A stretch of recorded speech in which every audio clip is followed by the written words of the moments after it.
Hey folks, this is Rhykker with a Diablo 3 video on the live Q&A that Blizzard held about the Necromancer last night. We'll start this video with the super abridged too long didn't watch version. No price, no release date. The Necromancer DLC will be a separate product for PC and Xbox. Resource cost reduction will not affect blood cost, how much of your health is used for blood skills. There are currently no legendary items nor plans for any legendary items that will allow you to make pets permanent or increase the number of pets you can get.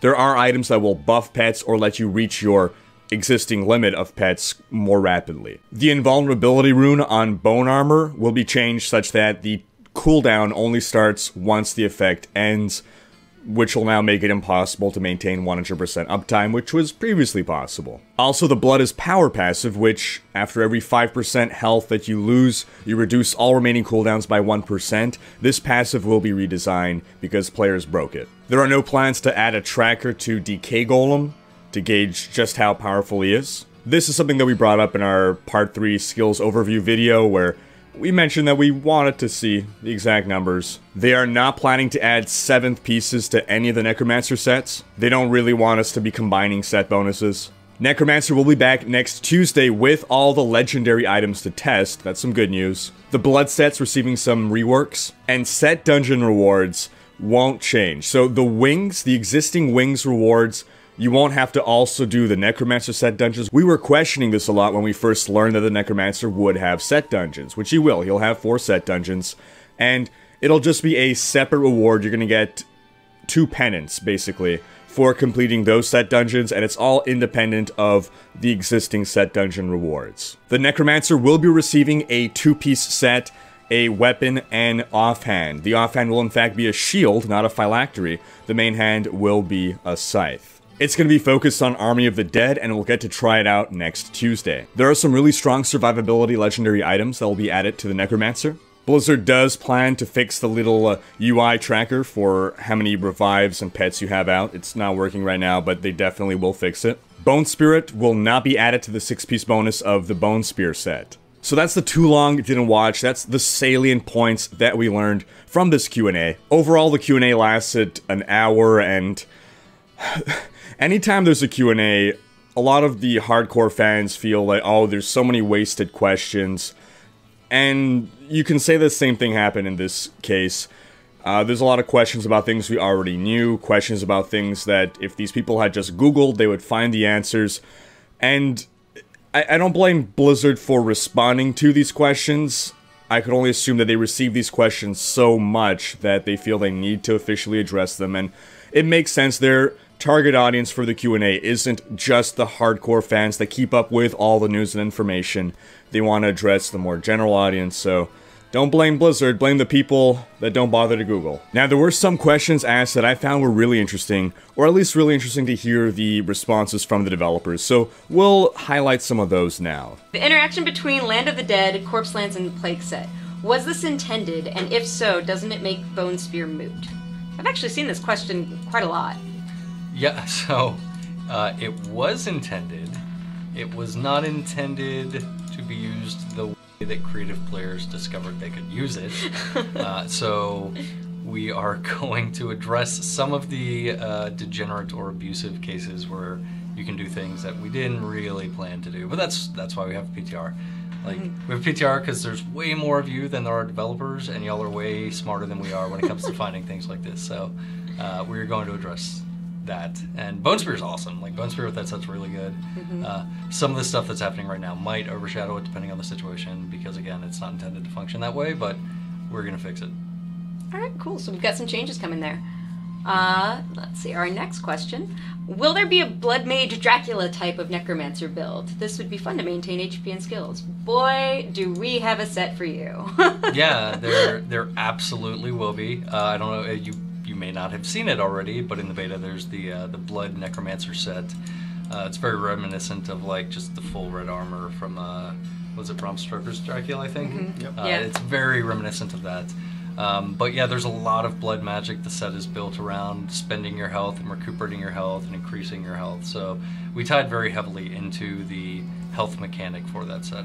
This was a great question, and a candid answer from the developers. The 2-piece bonus of the Plague set makes a corpse fire off a corpse lance anytime it's consumed. The Land of the Dead skill gives you 10 seconds of basically free corpses, so you turn that on, and if you have the 2-piece bonus of the Plague set, then you're just constantly shooting off corpse lances all over the place, which is really fun and really interesting and cool and really powerful as well. Now, this set is intended to be the Bone Spear set, so that whole interaction does certainly overshadow Bone Spear. We'll have to wait to see what kind of changes the devs are making, but I certainly hope that interaction is kept, even if it's moved to the 6-piece bonus, for instance, but having that cascade of corpse lances is just really fun. Was there a lot of internal debate about the skills with X% chance to instantly kill enemy below Y% HP?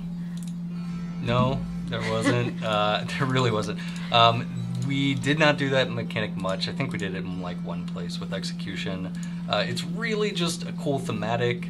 The monster has to be pretty low health. The chance that it happens is relatively low because the expectation is you're doing it on a lot of creatures. So through a certain lens, it's not a lot different than just if you had done something that increased your damage to the monster in the first place. And then the only other mechanic that works that way is frailty. And frailty's not a chance; it just happens. It's just like the mob has less health, which is very similar to the mobs dying faster and taking more damage. Right. This has been a contentious issue in the community. I know my first reaction, my visceral reaction to these 2 skills, Grimscythe Execution, which has a certain % chance to execute an enemy, to just flat out kill an enemy below, I believe it's 20% health. I think it's a 5% chance to automatically kill an enemy that's below 20% health, and then you have the Frailty Curse, which just automatically kills enemies below 15% health. My first reaction, without putting too much thought into it, was that this was crazy OP. My first thought was, this is an effect that will kill a monster regardless of hit points. It scales on their hit points, and I was reminded of effects like Crushing Blow, which were a bad idea in the past, but then I actually went and did the math on it, and if you look at the numbers, killing enemies automatically once they reach 15% or less than 15% health is very similar numerically to just having a 15% damage buff throughout the entirety of the time you're fighting the monster. Think of it this way. If you deal 15% more damage, then it'll take you 15% less time to kill an enemy. Similarly, if an enemy just dies once he's under 15% health, then you're taking 15% less time to kill the enemy. When you run the numbers, there's some small differences, but it comes out to roughly the same thing. So basically, I'm fine with Frailty now. What was the thought behind the pet set? It seems really cool, but it dictates many of your skills going against the freedom that you wanted. Yeah, so the set... Okay. Giving the sets as much freedom as humanly possible was one of our goals for certain amongst the group. We wanted the sets to be really open-ended, not dictate too many skills on your bar. The pet set's kind of the exception. We did make sure we didn't force you to have all of the pet skills on your bar. You could theoretically, well, I'm not going to use the Golem because I think Bone Armor's really good for survivability, or maybe I'm not going to use Revive because, man, Devour is so awesome. So it's pretty loose. It really does incentivize you to use all the pet skills, but at the same time, it's the core fantasy for the class. It's all about being the commander of the dead and having this massive army. So we kind of said, like, okay, if we're gonna say use all your pets, you're gonna use all your pets, and right. that's what this class is all about. So, but I think there'll still be some interesting builds that evolve over time, and as players see more of the items. When we went over the sets, one thing that I mentioned about the pet set was that I was either concerned or not particularly happy with the fact that the set effectively determines most of the skills you have to use, affording very little variation. So it was at least nice to see that there was recognition from the devs. I remember Travis saying that he was trying to make the sets as open-ended as possible, and I think for the most part he did achieve that. So knowing that the pet set is like the one exception, and that's a concession that they had to make, I'm more okay with it knowing that there is that self-awareness on the developers' parts. The Necromancer has 3 curses. Why is it that none of these curses have a rune that is a direct damage amplification towards party members? Yeah, that's a great question. So When we were designing the curses, we really went back and looked at a lot of the old Diablo 2 curses, and sort of a running theme on them was like, this increases your damage in some slightly varied way. We wanted the curses in D3 to be more succinct, more clear, and have purity of purpose. Like, this is the curse for making me not die. This is the curse for healing people. This is the curse for killing things.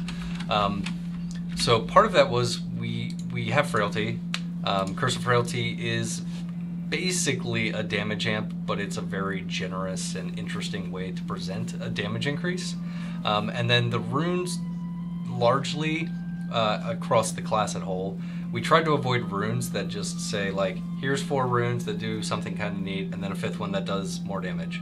Because generally that just means the rune choices are uninteresting. You take the thing this is the better version of it, and the rest of these don't matter. So we wanted all the runes for the skills to feel either more utilitarian or more gameplay defining. Functionally though, Frailty is a damage amp. It's a damage increase for everyone. You curse the enemies with it, for those of you that haven't played with it, and while they're affected by it, when their health reaches a certain threshold, they just die. They fall over dead. Curse Frailty, I'm frail, I die. So we thought that was a cooler way to implement the old school amplify damage curse. That had more flavor to it, but functionally is an amplified damage curse. This was an interesting question for me. A classic Diablo 2 Necromancer curse was amplified damage. I mean, if you've played D2, and I'm not saying like a super expert, but like, let's say you've played D2, you haven't touched it in several years. What do you remember of the Necromancer curses? How many curses can you name? Iron Maiden, amplified damage, and then it starts to kind of, blindness? No, that's not what it was. Decrepify is one, right? The 2 main ones that we remember. Iron Maiden, amplified damage. So it was bizarre that, let's just look at amplified damage for now, that amplified damage wasn't brought in. But in essence, Frailty is amplified damage. It's just reskinned to be even more Necromancer than the D2 Necromancer's amplified damage. I never thought of it that way, but it makes sense. And as for Iron Maiden, we'll get to that in a little bit. Will there be a melee thorn pet build for Necros? I can talk about it. Yeah, you talk about it. So one of the original curses actually from Diablo 2 that used to see some play, and people asked a lot about early in development, was Iron Maiden. We didn't want to make Iron Maiden a curse, mostly because thorns in our game is not the same as thorns in Diablo 2. Monster AI dictates sometimes it's not even attacking you, and then you're just standing around waiting for stuff to happen. But we did think, well, you know, some people really do like that, so let's add some hooks in place so that people who like that playstyle can have that, or if you just want a bunch of minions tanking and you're stacking thorns and they're dying, that's cool. So there's some passives that support that. There's one that gives your minions 200% of your thorns. We've also, excuse me, we were also made a legendary recently that any curse will increase your thorns damage based on the number of enemies that are cursed. So you can kind of start putting together a like pet-centric thorns build that's got some support to it. But we didn't want to push it too hard because thorns has always been really tricky to get right in D3. Okay. So options, all kinds of options. All the time. So this, for instance, I consider a wasted question because that information is out there. However, we didn't get a wasted answer. The answer we got from it showed some great insight. And effectively, the Thorns is their way of bringing Iron Maiden into the game, and I hadn't considered it that way. So that's kind of cool. Iron Maiden is definitely something that I very much remember from Diablo 2, and I was a little disappointed that it wasn't directly coming into Diablo 3, but thinking about it this way, okay, we'll try to make a Thorns build for Necromancer, which we'll call the Iron Maiden build. Does resource cost reduction reduce the health cost of blood skills since health is a resource for Necromancers? Thanks, Link. That's a good question, actually. As recently as this week, I was actually confused about what we had decided to do with this. So I originally thought we were like, yeah, let's make RCR affect health costs. We did not. And then I had a conversation with someone recently, and we were talking through like, oh, I thought we did. Okay, well let's. What would it affect if we did implement that change? And we started talking through the consequences or the expectations or some interactions we didn't like, oh, but these items say when a resource is spent, blah, blah, blah. So does that work on the Necro? Does it work if they take damage? What if reasons? And the short version is we talked it all through. We were really close to making that change, but there were some really concerning consequences of that change that we didn't feel comfortable with. So ultimately, RCR doesn't reduce the health costs of Necromancer skills. So it does for essence, just not for... Oh yeah, absolutely. I mean, blood skills. Yeah, it works on your essence, which is your primary resource. It just doesn't work if you're using blood skills that also have a health cost associated with them. Gotcha. I was having some mixed feelings when I was tooling around with resource cost reduction. I was sort of hoping that, in fact, resource cost reduction would apply to health costs, because then we would be even more incentivized to itemize towards resource cost reduction, which, again, is something that would shake up the sort of itemization meta, which anything that really shakes up the itemization meta makes me happy. Again, Thorns builds, I love the emergence of that because it really shook up what stats you look for on gear. That said, their reasoning here for not doing it makes sense, and it's good to see that there at least was quite a bit of internal debate and discussion and thought that went into the decision. And I trust that, yes, it would terribly break the game if that were possible. I'm disappointed, but understanding. Could we possibly see any of the Necromancer sets get a 7th piece to allow combining the set bonuses via Ring of Royal Grandeur? Thank you, Malachor. This question... Oh man, I get this question so often. So, no, but so this question comes. Yeah, no, I mean, so this question comes up a lot, and we've talked internally extensively about this thing, this concept or this idea of stacking sets. And I'm gonna just talk designer for a minute. Generally, when we get this kind of question, the way we interpret it is, okay, so they want to find a way to get a mechanic in the game that will let them be more powerful. That's ultimately the expectation of I'm wearing multiple sets is because that's better than one set, right? Obviously, 2 sets is better than 1 set, duh. But it also ends up causing lots of... I love interactions. I love players finding things we didn't expect.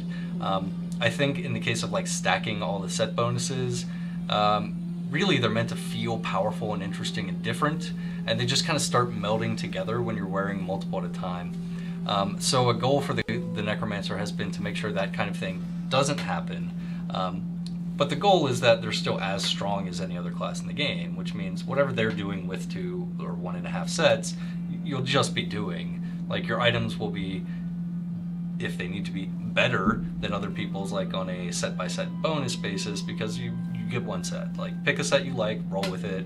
The same is true for the weapons and all the other items, so... we have no plan of adding 7th pieces. Question comes up all the time, can we get an amulet? What if you put a helmet in this, or not a helmet, some other piece in the set? And people are just asking because they want us to put that in there, because then they're immediately just gonna be haha, I gotcha. Right. 2 sets now. I felt like it was worth showing you guys the full answer to the 7th piece to the set question. I was at first disappointed to learn that we weren't getting 7 pieces, but their logic is sound. Why do we want a 7th piece? So that we could make a more powerful build. I mean, at the end of the day, that's what it is, right? You can argue that it's for more versatility, we want to be able to mix and match. Yeah, but it's to mix and match to make something that's even better. So on one hand, I'm disappointed. Anything that reduces our options disappoints me. I understand the logic, though. Basically, it becomes a lot more difficult to balance. Think of the current state of balance in the game as it is, right? Think of how difficult it is for Blizzard to make all 4 sets of 1 class viable. Now imagine they also have to factor in mixing and matching of sets. It's just not going to happen. So it may seem like being able to mix sets gives us more options, when in fact it probably reduces our options by reducing the number of viable builds, because now 1 is just going to be super OP. In a perfect world, I wish all sets were equally viable and all combinations of sets were equally viable, but that's a bit too much to ask for. What legendary items for the Necromancer are you most excited about, and why? And what has been the most fun to work on so far? From Norman's blog.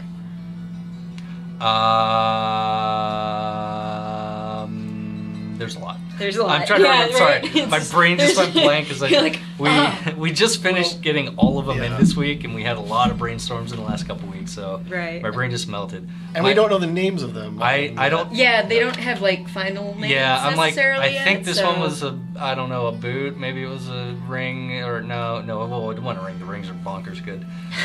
But my favorite, my current favorite that we just put in, is a ring, and it is kind of insane. And I'm kind of worried about how awesome it is. But it's a ring that whenever you cast a curse, whenever a curse affects an uncursed enemy, it takes all of the enemies that were affected by the curse and pulls them to the center of where you cast the curse. So it's like ranged targeted Cyclone Strike on a legendary for your curses. I was doing that with the Saint set, and then I was using the bone armor that stuns guys when I cast it, and then we added I think it's another ring or a weapon where your bone skills deal a ton of extra damage to stunned enemies. So I would like grip them all together with the curse, bone armor with the bone set, which did a ton of damage and stunned them, and then I'd hit my bone nova, which did like 200% bonus damage to them because they were stunned, and then they were inside my whirlwind of death, so that got some more like it was bonkers. Like just absolutely bonkers. That sounds fantastic. I want to play with that now. But you, Julian? Oh yeah. So yeah, there's a hat. That's the thing. We have to call it that hat, that ring, that boot. You're right. Because we don't know their names yet. So there's a hat that, or helmet, right? That when you revive a monster or a bunch of monsters, instead of getting a bunch of the monsters from all the corpses, what happens is all of those corpses generate one single badass revive that is made more powerful by the number of corpses that you use to create it. So that you can, and I think it's like 100 and something additional percentage damage. It's a big per number. corpse, it's a really big number. It's ridiculous. So you can make these really, really insane revives, and then of course, comboing that with other skills that purposely generate more corpses, like the revive that dies and leaves a corpse, and then the skeletal mages that also generate corpse. So now you've got all this corpse generation, and then all that's feeding this ridiculous revive mechanic. That, and for a pet player, that's like that's like awesome. A dream. It also makes like Land of the Dead really compelling for revive, which normally it's not. But when you can make like 10 super powered revives, like oh man, that's it's crazy. not easy to get 100 corpses normally. But if you can just be like, boop, I got 10 of these, awesome. and then I didn't just even destroy think about it. that. Yeah, it's really good. Yes. Yeah. Yeah. Sounds awesome. This was a really good question that led to some really good insight. I'm pretty excited for those two items as well. Blood-based skills are creating weird behavior, especially with the blood set. Vitality is being deprioritized, players are trying to remove it from gear. The set doubling health feels pointless because it halves the potency of your regeneration skills while doubling the cost. Are there any plans to address this? Thank you, Recramorcen. There absolutely are. This is one of the things that we were talking about a lot this week that came up as a result of the PTR. You guys found some awesome builds. We didn't necessarily like the way in which you got to where you got, but we're totally okay with you being super strong. So the theme of the blood set really was meant to be that you double your health pool, which does double your costs, so the costs are bigger, but at the same time, you're like massively increasing your healing. And since all of the Necromancer's blood skills are percent of health themed, it means that the bigger your health pool, the more EHP or effective health you're getting every time you're using a heal skill. The thing that was being done recently was, again, the passive that I talked about previously, Blood is Power, was being used in a way, it was being used in a way that wasn't super great, to effectively let the person, or let people get to 100% uptime on their immunity, which meant the fact that their health bar was tiny was not a problem, because you can't take damage. Other than spending your health, no big deal. And if you can't take damage, then yeah, you want that bar to be really tiny, because then like one tick of regen and you're at 100%, which is enough health to pay for a few more spells. We are changing Blood is Power. It's just too good. It's still going to be themed around what it's themed now. It's just going to be done in a way that's not completely out of control. Additionally, like I said earlier, we are fixing the issue where the Bone Armor Rune of Invulnerability can refresh while it's still active, so that's going away. And then we're also tweaking, as of today, we decided some things about the blood set. We're going to tweak some things with the blood set that makes it so that your healing mechanics don't drain the stacks as quickly. It's just better, you just get more healing out of the stacks. So the idea is that the players have a lot of control over how high their stacks get, and if they get too high or they don't feel comfortable with like 80% of your health bar per spell cast. You can spend a little time healing, which will then bring the stacks down, and you kind of have this ebb and flow where you're deciding how much health you want to spend on your skills. The end result of all that, hopefully, is that when you cannot be immune 100% of the time, you do not want to have 5 health. Because if anything hits you, you die, and if that happens, your grift run is going to fail because you're going to die a lot, and it's just not the right thing to do. We definitely want the theme of the blood set to be about like having tons of health, healing for a whole lot, spending a lot of that health. We'll continue to make adjustments over the rest of the beta to try and bring it to that place. Cool. I'm looking forward to seeing those changes. Yeah, So- yeah, I am too. First off, shout out to our elite raider Recramorcen with a great question. And we got some pretty good insight from Travis on this. And that about covers what we'll go over of this Q&A. Again, you can watch the full Q&A on Blizzard's Twitch channel, twitch.tv/Diablo. In the interest of keeping things brief, I didn't include all the things that I found really interesting, but for the most part, even though there were a lot of questions that I felt were wasted, it's the answers from the devs that tend to show insight. I like to see kind of how they think about things, why they think a certain way, or what the thought process is. So sometimes even a sort of wasted question will give some additional insight based on how they answer it. So there's certainly a good amount of stuff that I did take away from this Q&A. But what about you folks? Do you feel you learned some things that were valuable to you? Let me know in the comments. Thanks for watching. Special thanks to my Twitch and Patreon supporters for making these videos possible. If you enjoyed this video, please share it, check out these other videos, and subscribe to join Rhykker's Raiders for more Diablo content.